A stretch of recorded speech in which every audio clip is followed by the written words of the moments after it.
Judy Baker, Book Marketing Mentor. If you're like me, and I think you are, do you find yourself saying yes to lots of different things? You might say yes to a course or courses. You might say yes to, oh, I need to be on Facebook, LinkedIn, Twitter, Instagram, Pinterest. Oh, the list goes on, and I bet you're just exhausted. Because every time I say yes, that means I'm saying no to something else. It has been a challenge for me my entire life.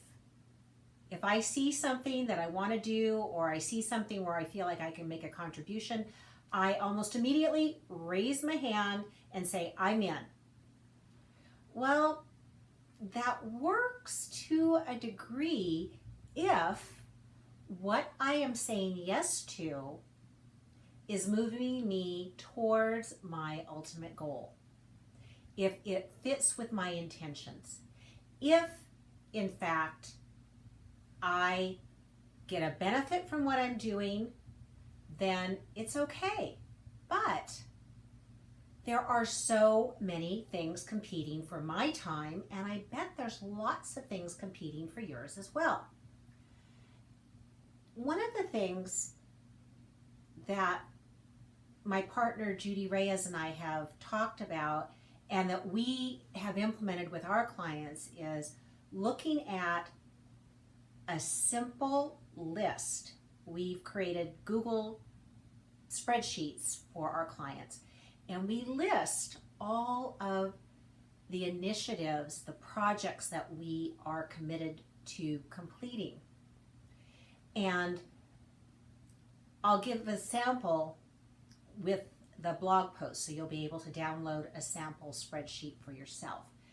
When we list everything, it keeps us out of trouble, because if I say I've got 3 big commitments and they're all needing to be completed by either the same day or very close to that day, I have to look at what else do I have on my plate so that I can be sure I can meet those commitments.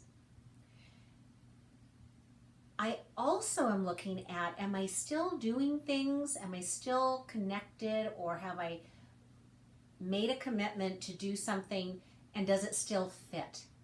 So for instance, I am a member of the Bay Area Independent Publishers Association, and I'm on the board. I'm also on the program committee. I get benefit from that. And I have to look at how much time that takes, because not only do I have a monthly board meeting, I have a program committee meeting, I have the monthly meetings and workshops that I attend, and I'm recruiting for speakers. So that's a chunk of time. Not a small amount, it's a chunk of time. I am also on the board for Redwood Writers of California. It's one of the it actually is the largest California Writers Club. We've got over 300 and I think we're about 340 members at this point. And that also involves a board meeting. It involves doing a report. It involves my taking people who have applied to become members, reviewing their applications, being sure everything's complete, and then I need to put that into a couple of different databases so that people get what they need when they're members. So I welcome them in, get them onboarded, help them use the benefits of the club. That is a huge amount of time. Wasn't expected to be quite such a big time commitment, but I'm enjoying it. I am also part of the conference committee team, and in fact I accepted the role on the conference committee before I accepted the board position, and I probably wouldn't have said yes to both at the same time because they both require a lot of time. I'm getting benefit again there because I've gotten to know other people in the club more intimately. I am having a good time helping promote the event. And I'm going to be one of the speakers, but that wasn't contingent on my volunteering. I was already picked as a speaker before I raised my hand to be on the committee. My third group that is associated with writing and publishing is the Independent Publishers Association, Independent Book Publishers Association, IBPA. Right now, I am a member, so I'm getting benefits, and oh yes, I am on the benefits committee, so occasionally I do review new vendors and services to see if they do make sense to add as a benefit to our members. And there's some amazing people there. I've gotten to know the CEO, Angela Boyle.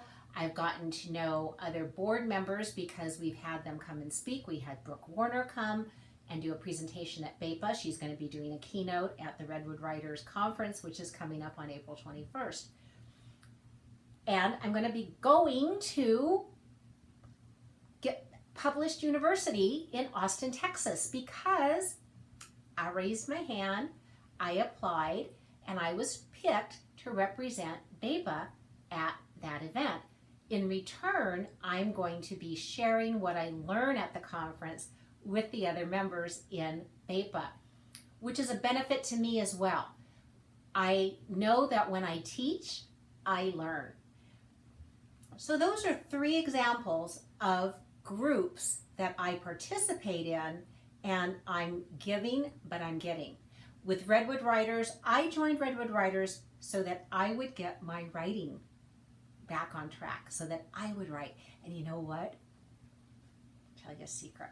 I entered 2 pieces, well, I entered a story for the 2018 anthology, and I was picked. And I almost didn't do it. I mean, I was down to the eyelash deadline. And I said, if I don't enter, I don't have a chance of getting in. And if I do enter, look what happened. I got picked. The same thing happened with the poetry anthology, which is coming out this year. I was scared, and I said, you know what? Go for it. And I just finished another piece for another contest. But again, I'm looking at how do these commitments of my time, my energy, my thoughts, my talents, how do they fit with what I'm trying to accomplish? As a book marketing mentor, I am looking to be an example. I'm looking at myself as a guide, a coach to other self-publishers, author publishers, on how to make it easy to do your marketing. Not how to complicate it, how to make it easy. When I say yes to one thing, I'm saying no to something else. I used this exact conversation with a client yesterday. This is one of my book marketing clients who has a series of books on easy self-help acupressure. And I said, every time we add something to the task tracker,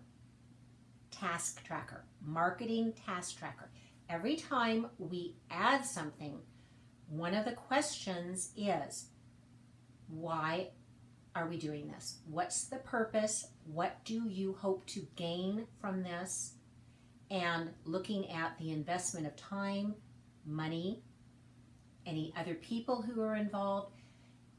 And if the answer is just that it feels good, it may or may not make it onto the list. If, in fact, it is furthering her goals as a business owner, then it can go on there. So we're looking at that in terms of there's some advertising opportunities, and I bet you've gotten a ton of these solicitations in email or on websites or at a live event. Oh, do this and it'll, boom, suddenly you're going to have book sales. Well, guess what? That's not true. Usually isn't true. It's kind of a come on. So looking at what are you doing?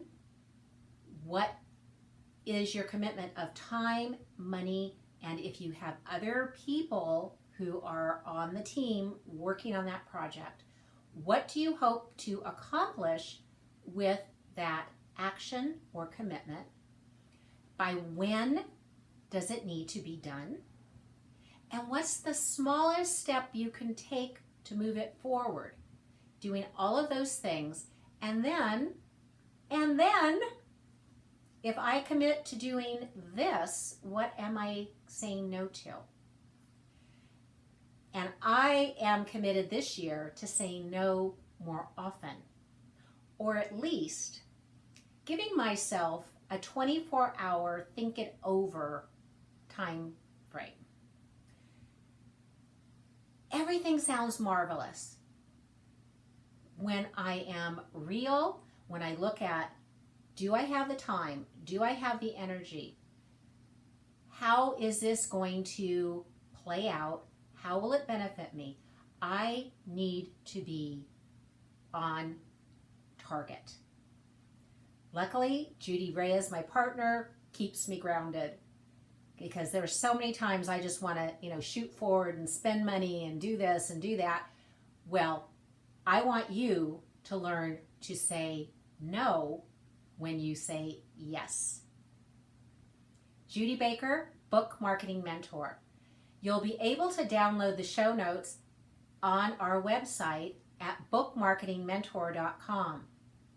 Go to the blog and you'll see today and our past episodes where you're going to learn how to navigate the road of book marketing success. Book marketing made easy.